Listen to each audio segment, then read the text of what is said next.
جانور حصے پہ دیے جاتے ہیں ان کا جائز طریقہ وہ ارشاد فرما دیجئے۔ میرے خیال سے اس کا طریقہ کار جو کہ سنا ہوا ہے وہ یہ ہے کہ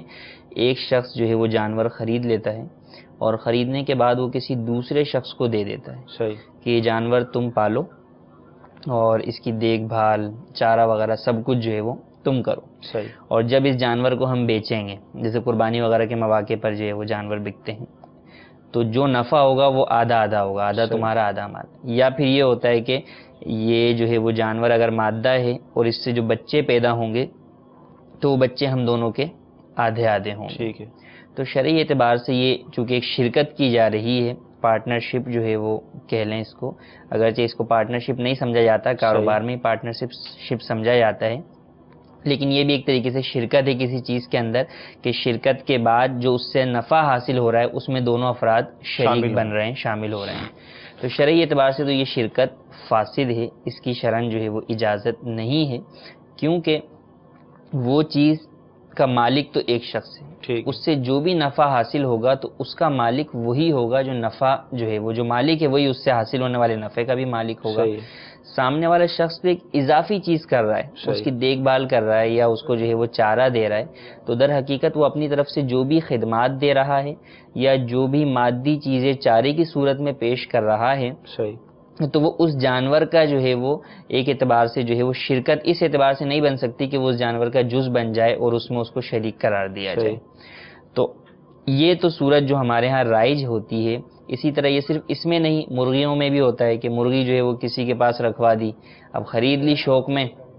جو ہے وہ پالنے کی جگہ نہیں ہے گھر میں، کسی دوسرے کے پاس رکھوا دی کہ چلو یار تم اس کو دانا وانا کھلاؤ، جو انڈے ہوں گے وہ آدھے آدھے کر لیں گے، یا جو مرغی کے بچے ہوں گے وہ آدھے آدھے کر لیں گے۔ تو اس طرح مختلف چیزیں جو ہے وہ لوگوں میں رائج ہوتی ہیں، تو اس کی شرعاً اجازت نہیں ہے۔ البتہ انہوں نے پوچھا اس کا جائز طریقہ کار کیا کیا جائے کہ جو ہے وہ شرعاً ہمارے لیے جائز ہو جائے، تو اس کا شرعی حل فقہا نے یہ بیان کیا کہ وہ چیز جو کہ اس کی ملک میں ہے، ایک گائے ہے یا ایک مرغی ہے، مثال کے طور پہ 10,000 روپے کی وہ جو ہے وہ گائے کا جو ہے وہ بچہ ہے، اب یہ چاہتا ہے کہ اسی طریقے سے اسے دے گا اور پھر یہ آگے اس طرح کرنا چاہتے ہیں، تو اب یہ اس گائے کا آدھا حصہ جو ہے وہ اپنے اس شخص کو بیچ دے، اس پارٹنر کو بیچ دے جس سے یہ کام رکھوالی وغیرہ کا کروانا چاہتا ہے۔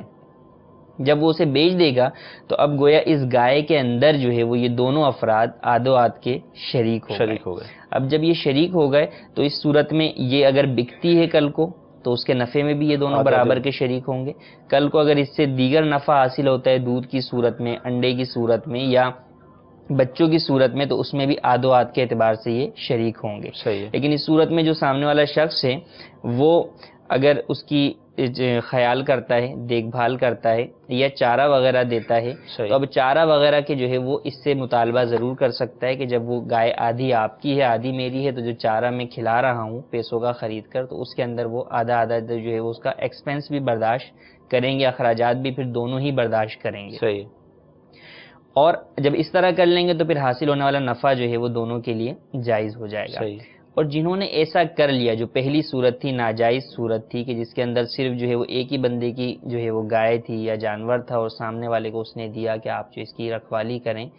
دیکھ بھال کریں، چارہ ڈالیں اور جو نفع ہوگا وہ ہم کریں گے، تو اب یہ شرکت تو ناجائز تھی، اب کریں کیا؟ اب شرعاً حکم یہ ہوگا کہ اس گائے سے اس جانور سے جو بھی نفع حاصل ہوا،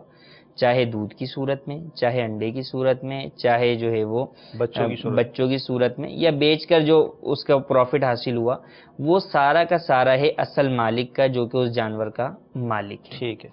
اب جس نے محنت کی ہے تو وہ کیا فارغ ہو گیا؟ وہ بیچارے نے اتنی محنت کی، چارہ کھلایا، ادھر ادھر گیا، خرچ کیا، اپنی جیب سے خرچ کیا اور محنت ایک وقت لگایا، جانور کو سنبھالنا جو ہے وہ آسان کام نہیں ہے، تو اب اس کو جو ہے وہ بالکل فارغ کیا جائے ایسا نہیں ہے۔ شریعت مطہرہ اس کے لیے بھی حق بیان کرتی ہے، جب اس نے محنت کی ہے تو اسے اس کی محنت کا حق ملے گا۔ وہ کیا ملے گا کہ جب عمومی طور پہ ایسے افراد گائے وغیرہ باڑے وغیرہ میں بڑے باڑے وغیرہ میں چونکہ ملازم رکھے جاتے ہیں جو دیکھ بھال وغیرہ کرتے ہیں، تو ان کو جو اجرت دی جاتی ہے ایک مارکیٹ ویلیو کے مطابق، جو عموماً ایسے افراد کو اتنا کام کرنے پر اجرت دی جاتی ہے کہ اگر کوئی شخص کسی کو نوکر رکھ لے کہ تم نے میری جو ہے وہ گایوں کو جو ہے وہ چرانا ہے یا ان کی دیکھ بھال کرنی ہے، تو اس کی جو اجرت مثل بنتی ہے، اجرت مثل سے مراد مارکیٹ میں اس چیز کی اتنی